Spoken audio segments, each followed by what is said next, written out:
373 points, toujours beaucoup d'inquiétudes, vous le savez, après le discours très controversé entre d'une part Ben Bernanke, le président de la Réserve fédérale américaine, qui veut privilégier la croissance et qui pourrait même abaisser son principal taux directeur assez fortement et rapidement, et de l'autre côté, bien Jean-Claude Trichet, lui, qui privilégie bien évidemment l'inflation. Il veut éviter un dérapage des prix et est prêt donc à augmenter ses taux directeurs. Puis on notera également une autre déception, elle concerne le déficit commercial américain qui s'est à nouveau creusé au mois de novembre. Alors du côté des baisses aujourd'hui, on retrouve, vous le voyez, Pernod Ricard, moins 3,8%, 146,20 €. Toujours beaucoup d'inquiétudes concernant l'activité de ces groupes qui sont fortement implantés aux États-Unis. Klépierre, moins 4,9%, 30,90 €. Klépierre qui pâtit aujourd'hui d'un abaissement de recommandations. C'est Exane BNP Paribas qui auparavant était à Superperformance et qui dorénavant est passé à neutre. Clarins, moins 4,6%.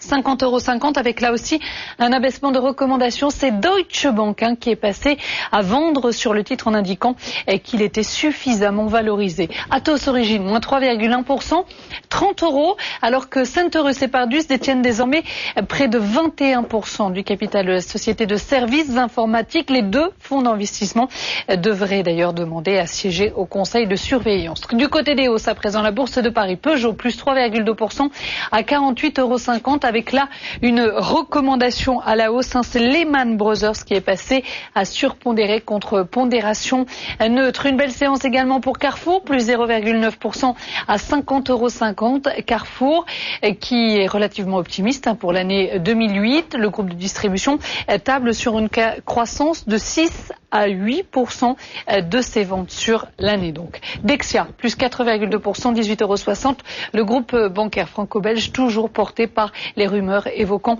la cession de sa filiale américaine de rehaussement de crédit. Warren Buffett pourrait même en être l'acquéreur. Et puis on termine par PPR, plus 2%, 92,60 €. Voilà, je vous le disais donc à la Bourse de Paris, le CAC 40 est en repli.